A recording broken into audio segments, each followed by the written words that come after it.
এই দুনিয়ার পুরো জীবনটা এটা হচ্ছে লালসাময় একটা জীবন। লোভ, মরিচিকা, মায়াজাল, এই মায়াজালে আমরা আটকে আছি। ফলে মৃত্যুর কথা আমরা ভুলে গিয়েছি। পাগলের মতো ছুটছি, আরো টাকা লাগবে, আরো খ্যাতি লাগবে, আরো যশ লাগবে, আরো দাপট লাগবে আমার। এত টাকা দিয়ে কি হবে? এত সম্পদ দিয়ে কি হবে? এত ব্যস্ততা দিয়ে কি হবে তোমার? স্টপ, থামুন, অনেক হয়েছে, আর না। থামুন, take a rest, take a breath and think about death. Think that you have to go back to your Lord.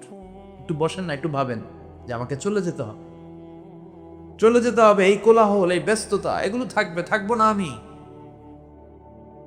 সাইয়েদনা Omar Faruk বলেছেন, মুতু কবলান তামুতু, মরার আগে একবার মরো। হাসিবু কবলান তো হাসাবু আলাইকুম, তোমার হিসাব নেওয়ার আগে তুমি একবার নিজের হিসাবটা করো না। কাগজ বের করে একটু লিখো না কি কি ভালো কাজ করছিলা, যেগুলো দিয়ে নাজাতের ওসিলা হতে পারে। 1 2 3, আর কি কি আকাম কুকাম করছো দেখো না, লিখে দেখো তোমার অবস্থাটা কি। মরার আগে একবার মরো। মরতের আগে খাতের মধ্যে শুয়ে শটান করে চোখ বন্ধ করে একবার মরার ভান করে দেখেন কেমন লাগে। চোখটা বন্ধ করেন আর ভাবেন আপনি নাই, কি কি হতে পারে ভাবেন।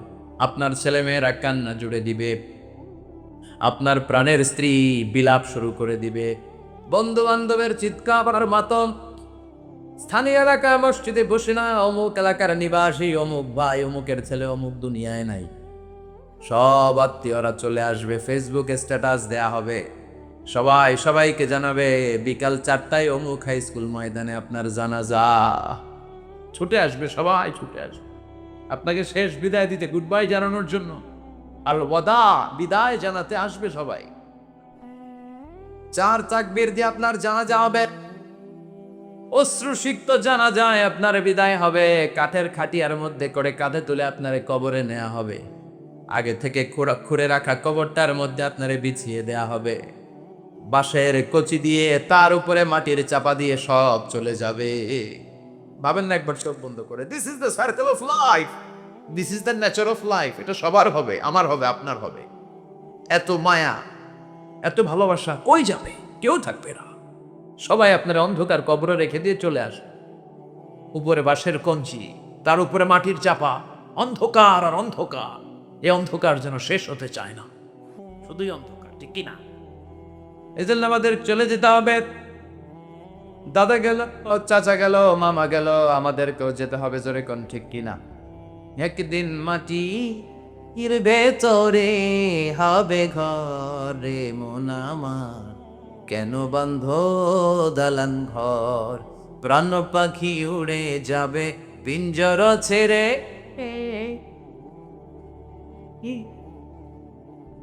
ধরা ধাবে সবই রবে, তুমি যাবে চলে।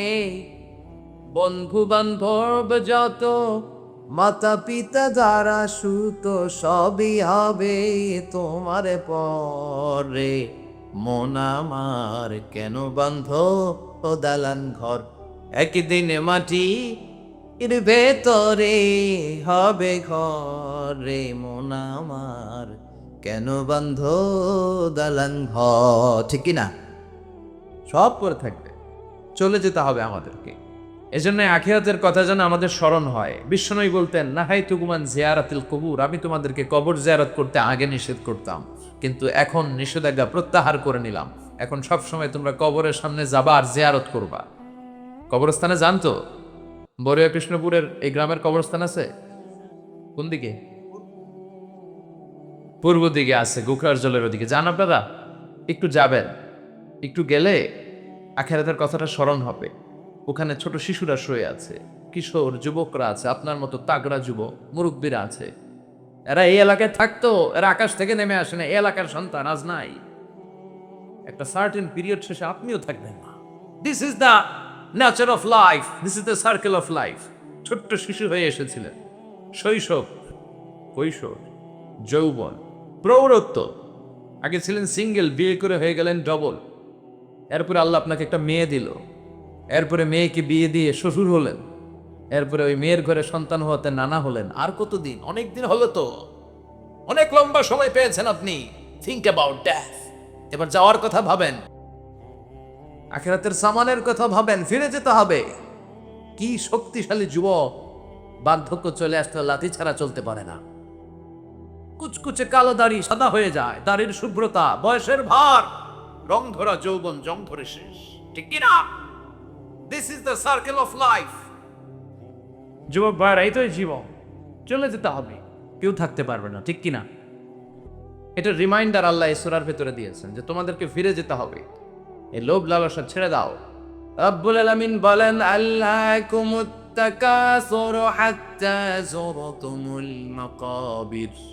ও গোলাম, দুনিয়ার সম্পদ, লোভ লালসা তোদেরকে পাগল বানিয়ে দিয়েছে।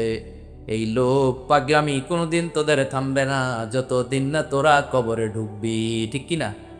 কার কথা? আল্লাহ বললেন, দুনিয়ার সম্পদ আর লোভ আর মোহে তোমরা গাফিল হয়ে গিয়েছো। আখেরাতের কথা বেমালুম তোমরা ভুলে গিয়েছো, কিন্তু আখেরাতে তোমাদের যেতেই হবে, কবরের বাড়িতে তোমাদের ঢুকতেই হবে, ঠিক কি না? যেতেই হবে। আমরা ভুলে যাই। আলহাকুমুত তাকাসুর, অতিরিক্ত পাওয়ার লোভ, বেশি বেশি খাওয়ার লোভ, বেশি বেশি জমানোর লোভ মানুষকে গাফেল বানিয়ে দিয়েছে। এটা মানুষের স্বভাব। আরো চাই, আরো চাই, এই স্বভাবটা আছে না নাই? দেখবেন ছোট বাচ্চারা মসজিদের দোয়া অনুষ্ঠান শেষে জিলাপি দেয় না? বোর্ডে কৃষ্ণপুর কি দেয়? আগে বাতাসা দিত না, এখন কি দেয়? জিলাপি দেয়, মিষ্টি দেয়। তো মসজিদের 2-3 গেট থেকে যদি দেয়, ছোট বাচ্চারা দেখবেন এদিক দিয়ে কয়েকটা নিয়ে আবার ওই গেটে লাইন ধরে। ওর হাত হলে ছোট হাত, ওর হাত ভর্তি জিলাপি, আর নেওয়ার জায়গা না, এরপর আরেক জায়গায় লাইন ধরছে।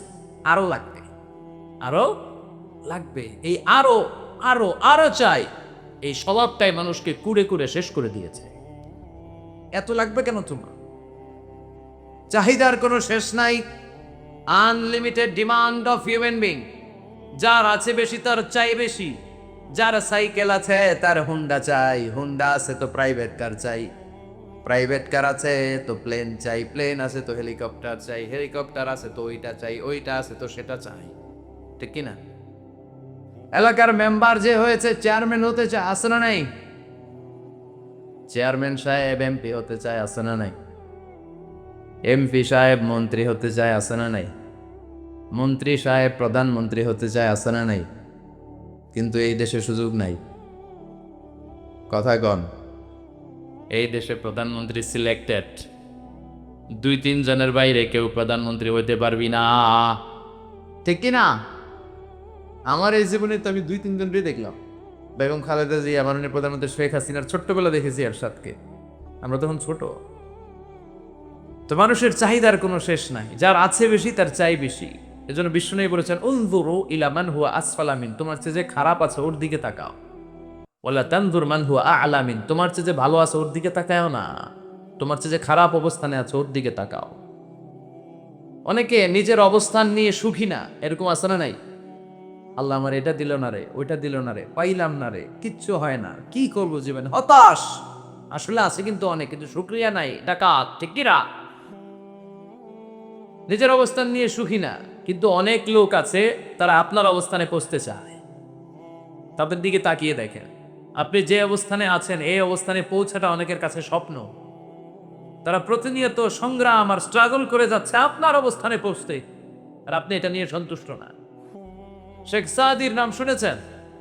বালাগাল ওলা কাশাফাত দুজা, এই কবিতাটার রচয়িতা, ইরানের বিখ্যাত এক কবি।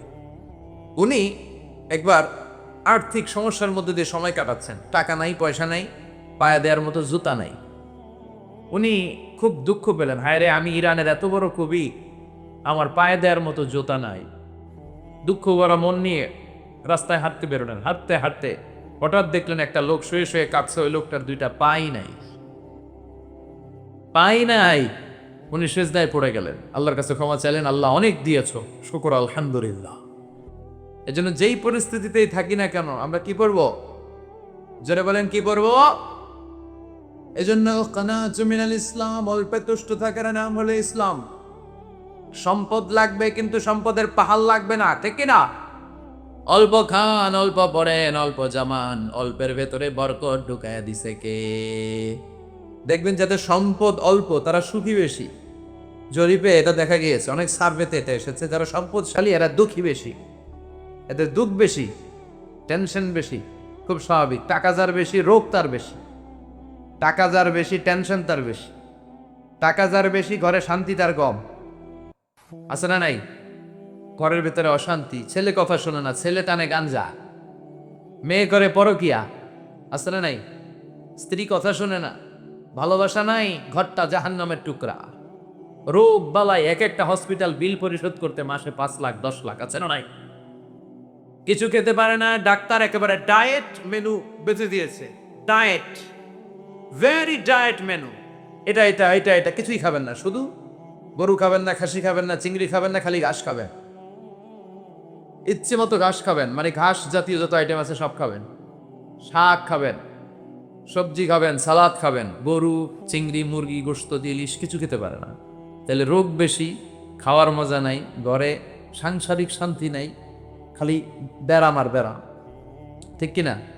কিন্তু সম্পদের পাহাড় গড়েছে।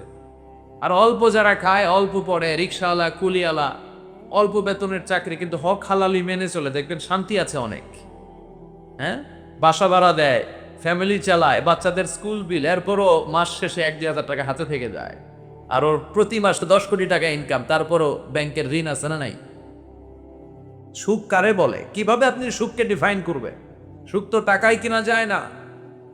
শান্তি টাকা দিয়ে হয় না, শান্তি দেওয়ার মালিককে। শান্তি আছে অল্প খেয়ে শুকর করার মধ্যে। শান্তি